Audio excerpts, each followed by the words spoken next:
मैं रवि तिवारी, आप देखना शुरू कर चुके हैं लोकल टीवी। आपको बताना चाहूंगा कि केंद्रीय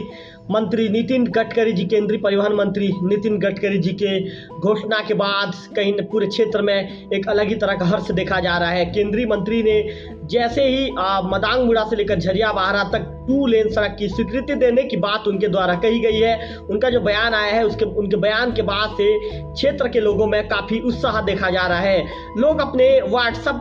के स्टेटस के साथ ही कई व्हाट्सएप ग्रुप में उस केंद्रीय मंत्री के जो बयान है उसको शेयर कर रहे हैं और शेयर करते हुए हर्ष व्यक्त कर रहे हैं। मैं आपको बता दूं कि ये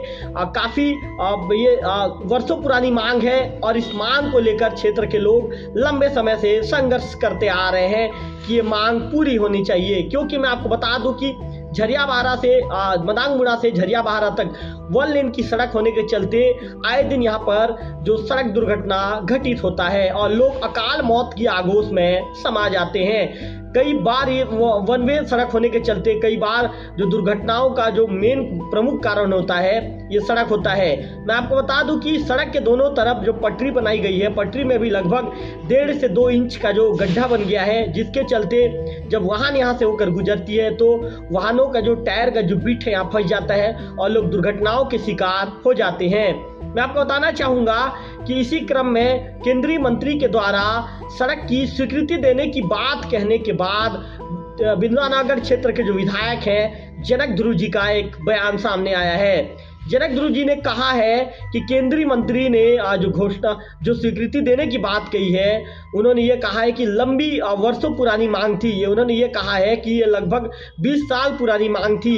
हमारे क्षेत्र जनक ध्रुव जी ने यह कहा कि हमारे क्षेत्र के जो लोग हैं इस मांग को लेकर लंबे समय से संघर्ष करते आ रहे थे और संघर्ष भी कर रहे थे। ध्रुव जी ने यह कहा कि क्षेत्र के लोग आए दिन दुर्घटनाओं के शिकार हो रहे थे, लोग अकाल मौत की आगोश में समा रहे थे। उन्होंने ये कहा कि दुर्घटना की सबसे बड़ी जो वजह थी, सबसे बड़ी वजह ये कह सकते हैं कि जो ये 1 वे की सड़क थी। उन्होंने कहा कि 1 वे के दोनों तरफ पटरी में जो ये कह सकते हैं कि लगभग 1.5 से 2 इंच का जो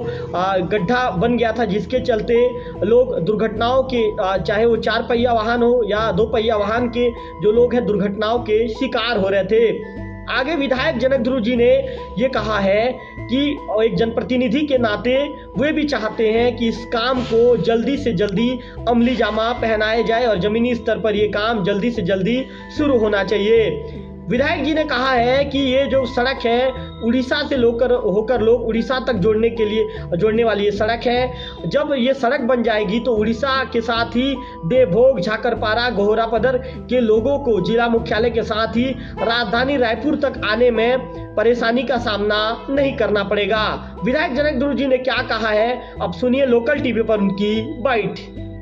निश्चित रूप से केंद्रीय मंत्री नितिन गडकरी जी का रायपुर छत्तीसगढ़ दौरा के दौरान जिस प्रकार से बात उन्होंने कही है, पांडुका से लेकर के झरिया बहारा और झरिया बहारा से लेकर के जो मदानमुड़ा जो चौड़ीकरण डबल लेन की जो बात की स्वीकृति की है, निश्चित रूप से वो पुरानी लोगों की मांग है। लगातार घनघोर जंगल जो झरिया बहारा से मदानपुर तक घनघोर जंगल है और इस क्षेत्र में वहाँ के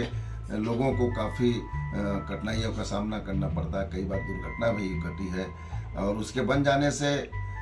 निश्चित तौर पर पुरानी मांग भी पूरी होगी और एक मैं जनप्रतिनिधि होने के नाते मैं भी बहुत जल्दी उस पर अमल हो, ऐसी हमारी मांग भी है ताकि लोगों का आवागमन उस क्षेत्र से बढ़े और जो घटनाएं घटती है उसमें भी ब्रेक लगेगी और साथ ही साथ जो रायपुर राजधानी से लेकर के उड़ीसा राज्य से लगा हुआ धर्मगढ़ क्षेत्र है, वहाँ पे आवागमन में तेजी भी आएगी।